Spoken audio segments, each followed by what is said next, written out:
Salut à tous et bienvenue sur ma chaîne Weshfo, mes petits bricolos. Alors aujourd'hui une petite vidéo sur ce qu'il faut éviter de faire dans une boîte de dérivation au niveau des raccordements avec des connecteurs ou bien sûr aussi avec des dominos.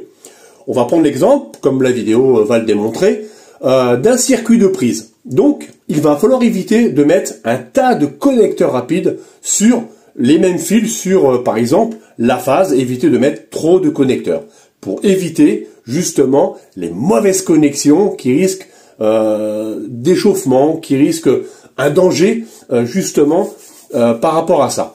Donc c'est autorisé par la norme, mais moi je vous le déconseille fortement. Alors voici quelques explications en images. Alors nous voici rendus sur une boîte de dérivation avec un circuit de prise. Donc là j'ai 5 prises plus une alimentation qui vient du tableau électrique, donc sous un disjoncteur divisionnaire de 16 ampères. Je suis câblé en 2,5 mm carré. Ok. Donc ici, ce qu'il faut éviter de faire, donc c'est autorisé par la norme, mais moi je le déconseille. Parce que tout ça par des soucis d'économie, ou alors on n'a pas le matériel qu'il faut, et on va faire des pontages avec des connecteurs rapides. Donc moi je le déconseille. Donc là je vais vous montrer ce qu'il faut éviter de faire, parce que quand on a trop de connexions, on a des risques si on a une mauvaise connexion, d'échauffement, d'incendie, de choses comme ça. Donc autant éviter d'avoir trop de connexions. Donc ici, hop, on va prendre donc la phase qui arrive du tableau. Je continue avec une prise. Je continue avec une autre prise, mais j'ai pas assez de place. J'ai pas assez. Mon Wago, c'est un Wago de 4, d'accord. Enfin, c'est pas un Wago, c'est un connecteur rapide, parce que c'est pas vraiment la marque Wago. Ok. Donc, qu'est-ce que je décide de faire? Eh ben, je décide, hop, de faire un pont avec un autre connecteur rapide. Ok. C'est autorisé. Il n'y a pas de souci de ce côté-là. C'est autorisé. Du moment que la section est égale à la section, enfin la section du pont que je réalise est égale à la section de l'arrivée, c'est autorisé. Si j'aurais mis un fil 1,5, là, c'est pas autorisé par la norme. Ok? Donc, eh ben, on va continuer. Je vais pouvoir brancher mes autres prises de courant. Voilà. Donc ça, c'est autorisé par la norme.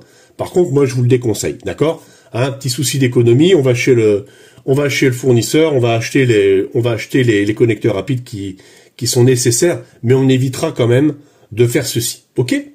Donc là, on va pouvoir, comme je vous l'avais déjà montré dans d'autres vidéos, faire une boîte propre. D'accord? Alors, imaginez que je fais ça avec le bleu et que je fais ça avec le vert jaune. Vous vous rendez compte le nombre de connecteurs qu'il va y avoir là-dedans, et puis le risque aussi de mauvaise connexion. Donc, il existe des connecteurs à 8 emplacements, d'accord? Et il existe aussi à 12. Donc, il n'y a pas de souci de ce côté-là. Donc là, je vais faire la même chose, mais par contre avec un connecteur adéquat. Donc, ce que je vous conseille de faire, ok? Donc là, ici, je vais pouvoir mettre tous mes fils sur le même connecteur. Donc là, je vais éviter de mauvaises connexions. Et toujours, bien sûr, on essaie de faire une boîte le plus propre possible. Voilà. Et là, voilà. J'ai mis tous mes neutres sur le même connecteur. D'accord? Et j'ai même encore de la place. J'ai encore un trou, je peux encore éventuellement rajouter une prise de courant. Ok? Donc la même chose, hop, on va écarter ça. On va essayer de faire quelque chose de propre, toujours comme ceci. D'accord? Et on va réaliser la même chose avec la terre. Ok? Donc, n'hésitez pas à aller chez votre fournisseur si il vous manque quelque chose, mais évitez de faire des connexions à tir à l'arigot dans des boîtes de dérivation, parce que voilà, il y a toujours, c'est toujours une source de danger quelque part. Donc voilà, essayez de faire les choses correctement. Donc voilà, ici j'ai une boîte qui est propre. Ok, ça marche. Donc évitez de me faire ceci, s'il vous plaît. malgré que ce soit autorisé, essayez d'avoir le bon matériel. Voilà pour cette vidéo, j'espère que tout est clair pour vous. N'hésitez pas à laisser des commentaires, j'y répondrai comme à l'habitude. Abonnez-vous, et puis, comme on dit toujours, hein, il n'y a pas de petites économies, donc faites ce qu'il y a à faire pour éviter vraiment tous les dangers. C'est un gros conseil que je vous donne.